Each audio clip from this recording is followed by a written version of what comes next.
Psaume 141 de David. Éternel, je t'invoque, viens en hâte auprès de moi. Prête l'oreille à ma voix quand je t'invoque. Que ma prière soit devant ta face comme l'encens et mes mains étendues comme l'offrande du soir. Éternel, mets une garde à ma bouche, veille sur les portes de mes lèvres, n'entraîne pas mon cœur à des choses mauvaises, à des actions coupables avec les hommes qui font le mal, et que je ne prenne aucune part à les festins. Que le juste me frappe, c'est une faveur, qu'il me châtie, c'est de l'huile sur ma tête. Ma tête ne se détournera pas. Mais de nouveau, ma prière s'élève contre leur méchanceté. Que leur juste soit précipité le long des rochers, et l'on écoutera mes paroles, car elles sont agréables. Comme quand on laboure, qu'on fend la terre, ainsi nos os sont dispersés à l'entrée du séjour des morts.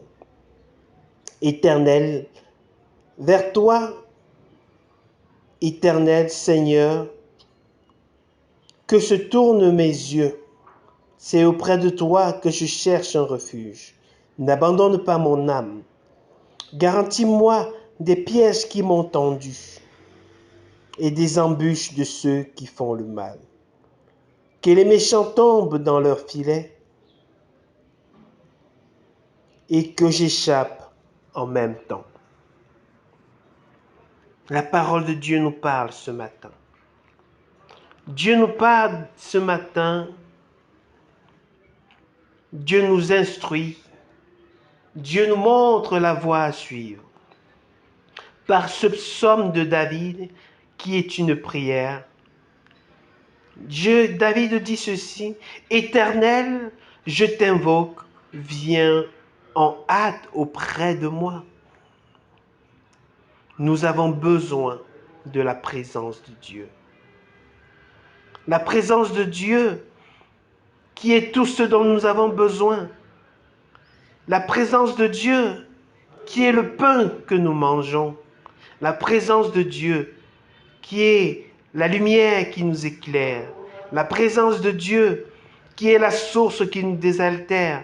La présence de Dieu qui nous couvre de son ombre, qui nous met à l'abri du soleil, de la chaleur. David dit: Éternel, je t'invoque, viens en hâte auprès de moi. Désirons-nous aussi la présence de Dieu comme David? Viens en hâte auprès de moi. Prête l'oreille à ma voix quand je t'invoque. Que Dieu veut prêter l'oreille à la voix, à notre voix quand nous l'invoquons. Prête l'oreille à ma voix quand je t'invoque. Que ma prière soit devant ta face comme l'encens et mes mains étendues comme l'offrande du soir. Dieu attend de son peuple des prières qui monteront à son nez comme de l'encens parfumé qui monte jusqu'au nez et répand cette odeur agréable. David désire être agréé de son Dieu. Il dit que sa prière soit comme l'encens et ses mains étendues comme l'offrande du soir.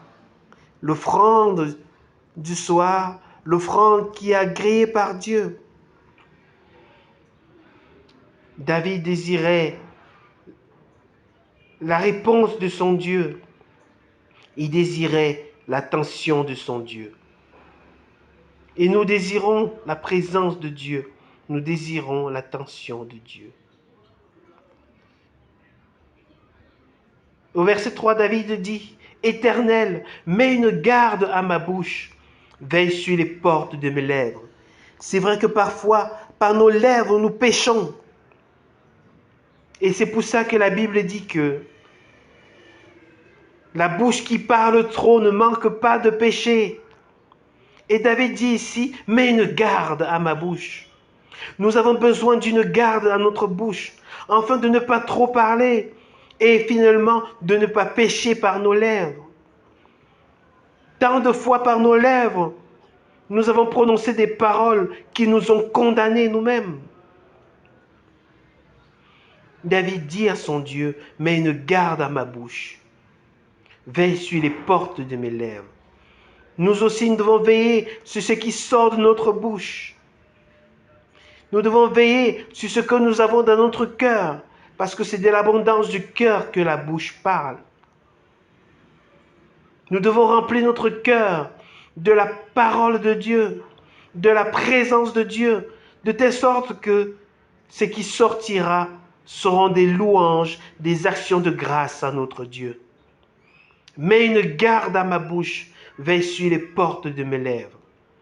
N'entraîne pas mon cœur à des choses mauvaises. Tant de fois, dans la légèreté, notre cœur a été entraîné à des choses mauvaises, à une pensée impure que nous avons laissé prendre place en nous, à des propos, à des propos précipités que nous avons prononcés face à une situation. N'entraîne pas mon cœur à des choses mauvaises, à des actions coupables avec les hommes qui font le mal, et que je ne prenne aucune part à leur festin. Que nous, les enfants de Dieu, ne prenons aucune part aux mauvais propos, aux mauvais penchants des hommes de ce monde.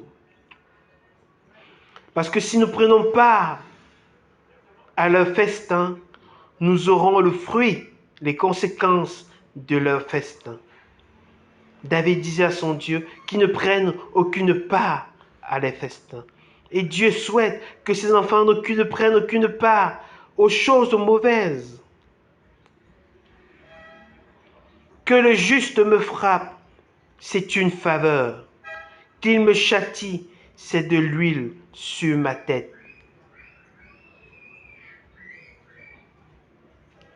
La correction du juste est une grâce qui nous est accordée. Il y a un passage qui dit dans Proverbe que mieux vaut la réprimande du juste, mieux vaut la réprimande du juste que les discours des méchants. Ici, David dit que le juste me frappe, c'est une faveur. Qu'il me châtie, c'est de l'huile sur ma tête. La correction du juste, c'est une grâce. Et les justes, quand on est juste, on désire être repris par des justes, parce que c'est une grâce pour nous. Ma tête ne se détournera pas. Mais de nouveau, ma prière s'élève contre leur méchanceté. Que leur juge soit précipité le long des rochers, et l'on écoutera mes paroles, car elles sont agréables. Quand Dieu fait ses jugements des méchants, les justes sont heureux et peuvent prononcer des paroles agréables. Comme quand on laboure, quand on fend la terre, ainsi nos os sont dispersés à l'entrée du séjour des morts. Les malheurs atteignent le juste, mais l'Éternel est celui-là qui les délivre. Et dans le malheur, nous crions à Dieu. Et David dit sur verset 8, « C'est vers toi, Éternel, Seigneur, que se tournent mes yeux. » Vers qui tournons-nous nos yeux dans nos difficultés? David tournait ses yeux vers l'Éternel, son Dieu. Et La Bible nous donne cet exemple afin que nous aussi, nous tournons nos yeux vers Dieu. Dieu nous appelle ce matin à tourner nos yeux vers lui. Il dit au verset 8, la suite, « C'est auprès de toi que je cherche un refuge. Vers qui te tournes-tu pour chercher le refuge? Vers où est ton refuge? » La Bible dit dans le psaume 91, « Celui qui demeure sous l'abri du Très-Haut repose à l'ombre du Tout-Puissant. » Le refuge doit être l'abri du Très-Haut. Et l'abri du Très-Haut, c'est être à l'abri de sa parole. C'est sa parole, l'abri du Très-Haut. Il dit, c'est auprès de toi que je cherche un refuge. Il se réfugiait dans la parole de Dieu. Dieu nous invite ce matin à nous réfugier dans sa parole. C'est auprès de toi que je cherche un refuge. N'abandonne pas mon âme. Garantis-moi des pièges qui m'ont tendu. Les méchants tendent des pièges sur le juste. Mais si nous ne péchons pas, aucun de ces pièges n'a de pouvoir sur nous. Marcher dans la justice est une garantie de la protection du Seigneur. Garantis-moi des pièges qui m'ont tendu et des embûches de ceux qui font le mal. Et il conclut en disant que les méchants tombent dans leur filet et que j'échappe en même temps. Le secours de Dieu est pour ceux qui le craignent. Si nous le craignons, si nous marchons dans la justice, nous serons à l'abri de tout danger. Si nous nous réfugions dans la parole de Dieu, qui est un refuge pour celui qui est en danger, comme il est dit dans la parole de Dieu, le nom de l'Éternel est une tour forte. Le juste s'y réfugie et est en sécurité. Le nom de l'Éternel, c'est la parole de l'Éternel. Que nous puissions nous réfugier dans cette parole et recevoir le secours dont nous avons besoin. David, dans ce psaume, invoquait son Dieu, appelait le secours son Dieu et manifestait sa confiance en son Dieu. Ce matin, Dieu nous invite à l'invoquer dans nos difficultés, à chercher à lui notre appui, à nous attacher à sa parole, à marcher dans la justice et nous serons en sécurité. Que celui qui a les oreilles pour entendre, entende, en bon entendeur, salut.